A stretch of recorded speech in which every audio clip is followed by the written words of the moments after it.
I always thought I understood my family. Not perfectly, not in some idealized way, but in the way you understand anything you've lived inside your entire life. The rhythms, the silences, the unspoken rules. I knew who sat where at dinner. I knew what topics made my mother change the subject. I knew that my father smiled widest when talking about work because it was the one place where everything made sense to him. I thought I had the full picture. Turns out, I didn't even have a corner of it. My name is Natalie, and the day my father died was not the worst day of my life.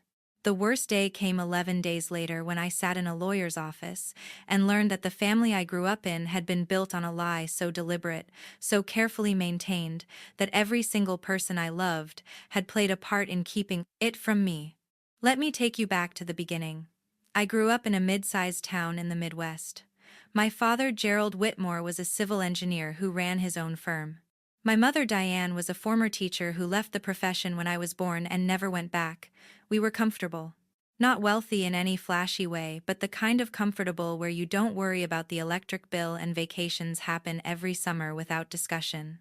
I was an only child for 12 years. And I loved it. I had my parents' full attention. My dad coached my soccer team. My mom helped me build elaborate dioramas for school projects. We were close. Or, at least I believed we were. When I was 12, my parents sat me down in the living room and told me something unexpected. They said a colleague of my father's had passed away, and there was a child, a boy named Caleb, who needed a home. They were going to adopt him. I remember being confused. We'd never talked about adoption before. There had been no conversations about wanting a bigger family or fostering children. It seemed sudden. But my parents spoke with such conviction, such warmth, that I pushed my confusion aside. I told myself this was what good people did. My parents were good people. Caleb moved in 3 weeks later. He was 7 years old, quiet, brown-haired, nervous in a way that made you want to protect him. I remember how he held his backpack straps like they were the only thing keeping him from floating away. My mother was immediately attentive.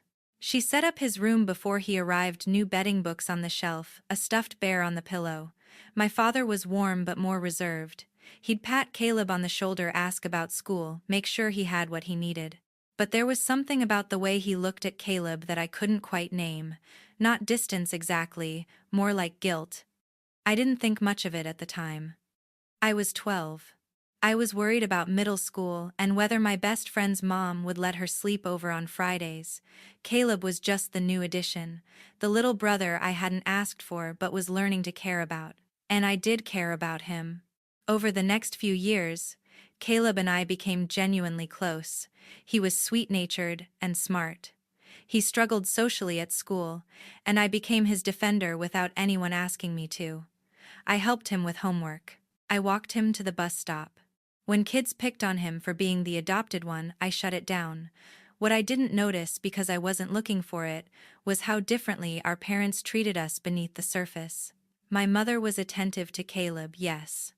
But it was a measured kind of attention. She did everything right, meals, school events, doctor's appointments, but she rarely hugged him without reason. She rarely said I love you without it sounding rehearsed. I thought maybe that was just the awkwardness of adoption. Some bonds take time. My father, on the other hand, seemed to be overcompensating. He took Caleb to work with him on weekends. He taught him to fish. He opened a savings account in Caleb's name when he turned 13. I didn't have one until I was 16. These were small things on their own, but they added up. By the time I was in college, Caleb was a teenager fully embedded in our family. He called my parents Mom and Dad. He had friends, a girlfriend, a spot on the varsity baseball team. He was by all external measures my brother, and I treated him like one. I never questioned the adoption story, not once. But that wasn't even the worst part. My father passed away during my second year of graduate school. A heart attack at 61, no warning. One morning, he was reviewing blueprints at his desk. By noon he was gone. I flew home immediately. The grief was enormous. My father wasn't a demonstrative man, but his presence had always been the foundation of our household. Without him, the house felt hollow. My mother withdrew almost immediately. She handled logistics, the funeral, the flowers, the calls with mechanical precision. But emotionally, she sealed herself off. She didn't cry in front of me. She didn't cry in front of Caleb either. She just moved through the days like someone following a checklist. Caleb took it hard. Maybe harder than I expected. He didn't just grieve, he unraveled. He stopped eating for days. He missed school. He sat in my father's study, with the door closed, and didn't come out for hours. At the time, I thought his grief was beautiful in its rawness. I thought it reflected how deeply he had bonded with the man who had taken him in. Looking back now, that moment should have been my warning. 11 days after the funeral, my mother Caleb and I went to my father's attorney's office for the reading of the will. I assumed it would be straightforward. My parents had always implied that their estate would be split between me and Caleb equally. I had no reason to think otherwise. The attorney's name was Richard Pruitt. He was a man in his late 60s who had known my father for over 20 years.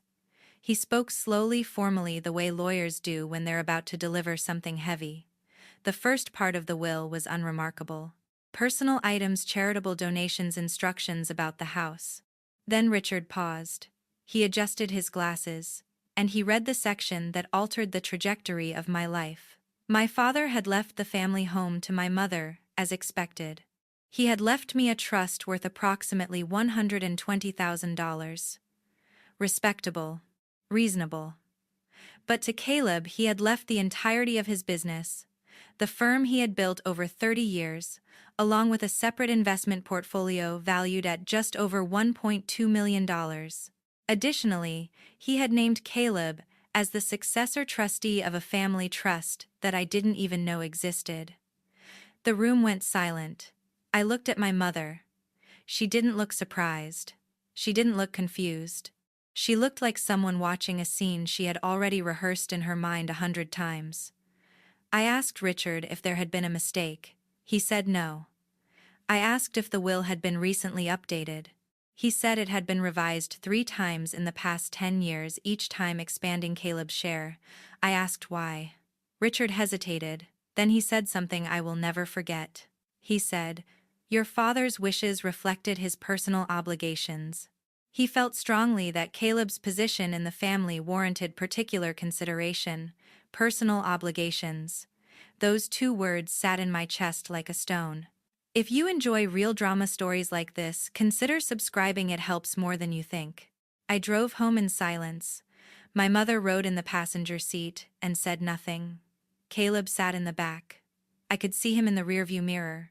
He wasn't crying. He wasn't shocked.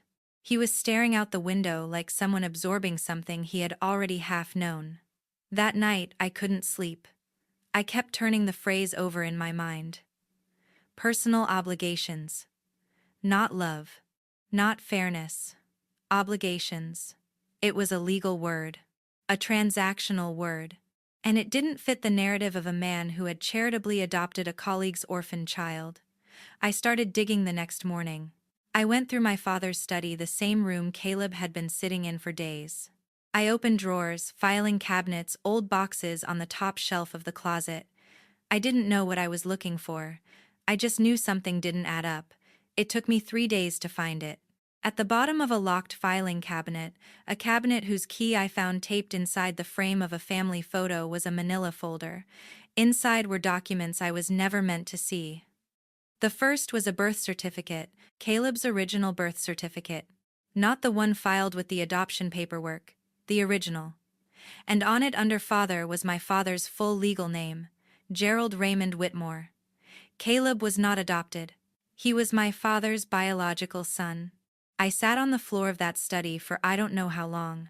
My hands were shaking, my vision blurred. Everything I thought I understood about my family, the adoption story, the compassion, the generosity, collapsed in an instant. There was more in the folder. A series of letters between my father and a woman named Sandra Hargrove. The letters spanned over a decade. They were intimate, affectionate, and deeply personal. Sandra was not a colleague who had died. Sandra was my father's long-term mistress. She was alive. She lived 2 towns over. And she had given birth to Caleb after a relationship with my father that had run parallel to his marriage to my mother for at least 11 years. The adoption story was a fabrication, a cover. My parents had constructed it together to bring my father's affair child into our home without anyone, including me, knowing the truth. Would you have trusted them in this situation? I confronted my mother that evening. I didn't ease into it. I walked into the kitchen, placed the birth certificate on the counter, and asked her one question. How long have you known? She didn't flinch. She looked at the document, then at me, and said, From the beginning. From the beginning. She had known since before Caleb moved in. She had known when she set up his room, when she sat across from him at dinner every night for 15 years, when she signed adoption papers that were a legal fiction. She had known the entire time. I asked her why. Why agree to raise the child of your husband's affair? Why lie to your own daughter? Why build an elaborate story about a dead colleague? And then she told me the part that broke something inside me that I don't think will ever fully heal. My mother said she had agreed to raise Caleb under one condition. In exchange for bringing his son into their home and keeping the affair secret, my father had signed over a separate financial account solely to her. An account I had never heard of. An account worth at the time of the agreement approximately $350,000. It had grown since. She didn't raise Caleb out of compassion. She raised him as part of a deal. A negotiated transaction between a guilty man and the wife he had betrayed. He got to keep his family intact. She got financial security. And Caleb got a home, not because he was wanted but because he was part of the terms. I felt sick, physically genuinely ill. And what happened next completely shocked me. I went to Caleb. He was in his room, the room my mother had so carefully decorated all those years ago. I sat on the edge of his bed and asked him directly, Did you know he was quiet for a long time? Then he nodded. He said he had found out 4 years ago. He had overheard an argument between our parents, late one night, an argument about money, about the arrangement, about what would happen when my father died. He had pieced together the rest on his own. He had confronted our father privately, and our father had confirmed everything. 4 years. Caleb had known for 4 years that he was not adopted, that he was our father's biological son, and that the entire family structure was a performance. And he hadn't told me. I asked him why he kept it from me. He said our father had begged him not to tell. He said our father was ashamed. He said our father wanted me to remember him as a good man. But here is what I couldn't get past. In those 4 years, my father had revised his will 3 times. Each revision gave Caleb more. The business, the investment portfolio, the trust. My father hadn't just been protecting his secret, he had been compensating for it. Paying off his guilt through the estate. Funneling his legacy toward the son who represented his greatest failure and away from the daughter who had never done anything wrong. I wasn't disinherited, I know that. $120,000 is not nothing. But when you compare it to what Caleb received, the business alone was worth 7 figures. The disparity tells its own story. My father didn't just love Caleb, he owed him. And in my father's mind, that debt was greater than anything he owed me. The days that followed were the loneliest of my life. I was living in a house with 2 people who had both participated in a lie that defined my entire childhood, and neither of them seemed to understand why I was falling apart. My mother's position was pragmatic. She said I did what I had to do to survive a bad situation. She framed it as strength. She had taken a devastating betrayal and turned it into leverage. In her mind, she was the smartest person in the room. Caleb's position was more complicated. He was genuinely sorry. I believe that. But he was also 22 years old, and had just inherited a business and a portfolio that would set him up for life. He wasn't going to give that back. He wasn't going to contest the will on my behalf. He was going to grieve our father, accept the money, and move forward. And I was left standing in the middle of both of them, holding a truth that nobody wanted me to have.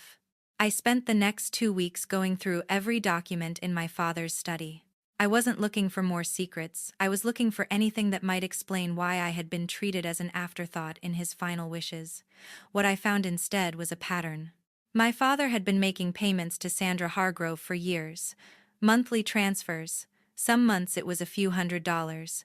Other months it was several thousand. The payments started before Caleb was born and continued until Sandra apparently agreed to let my parents take Caleb. After that, the payments stopped.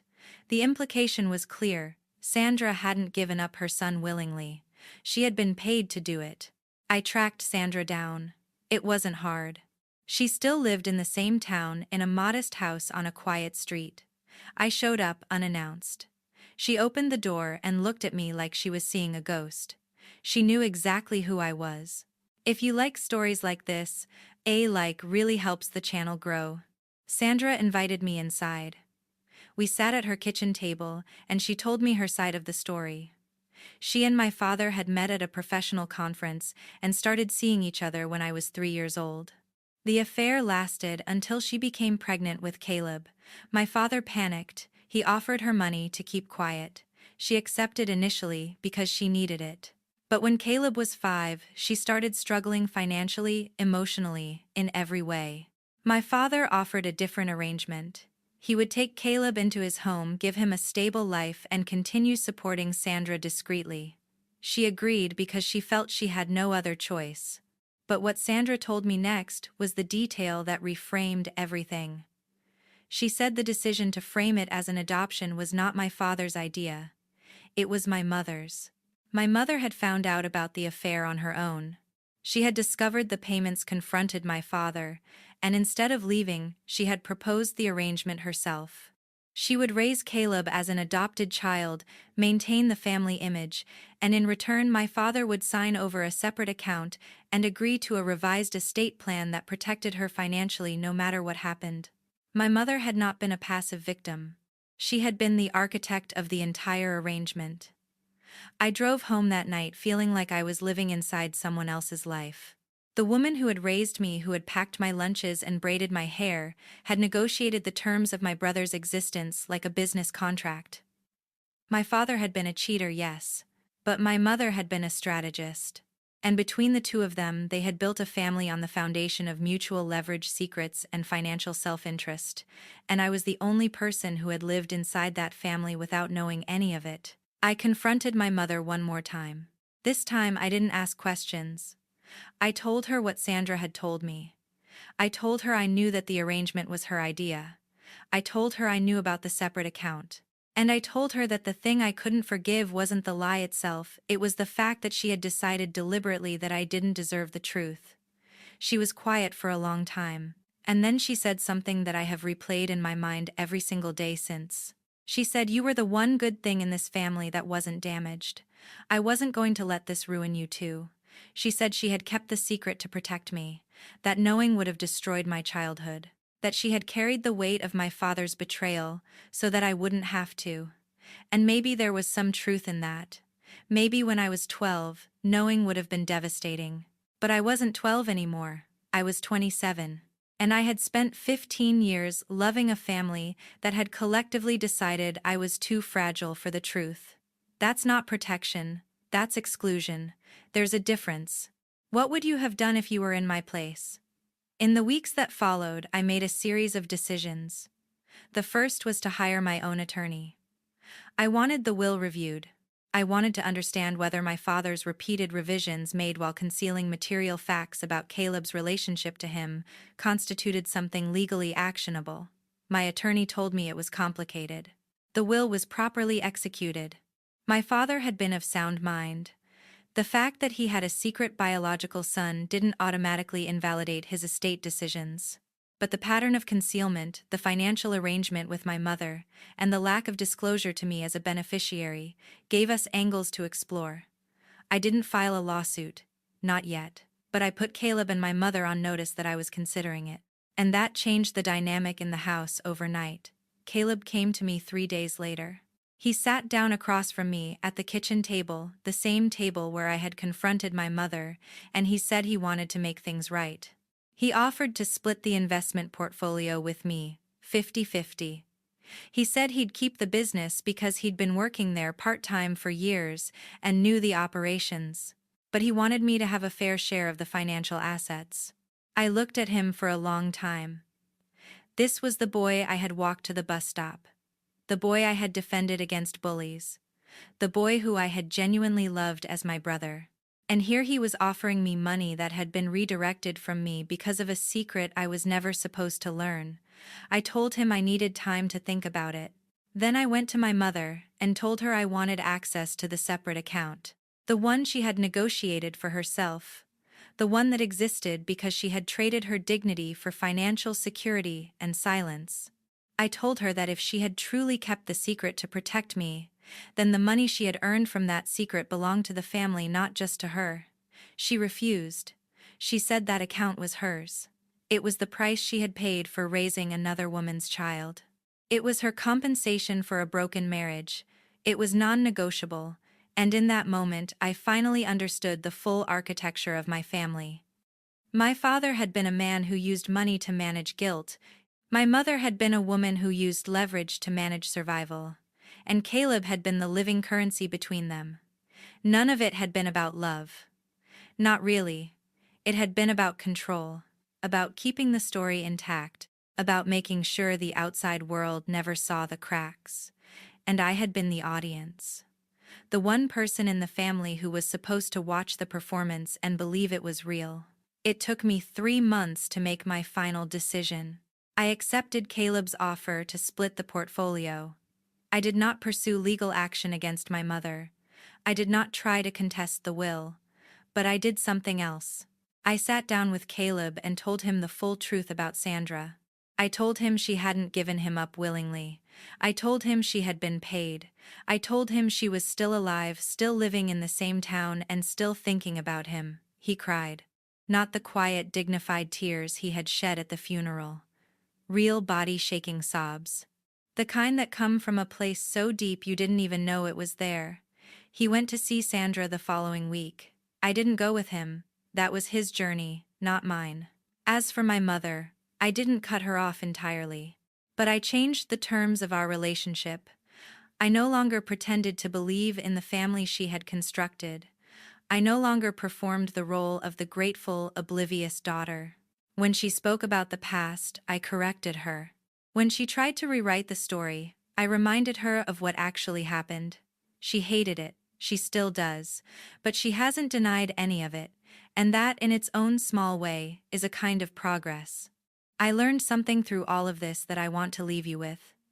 Families are not defined by the stories they tell, they are defined by the stories they hide.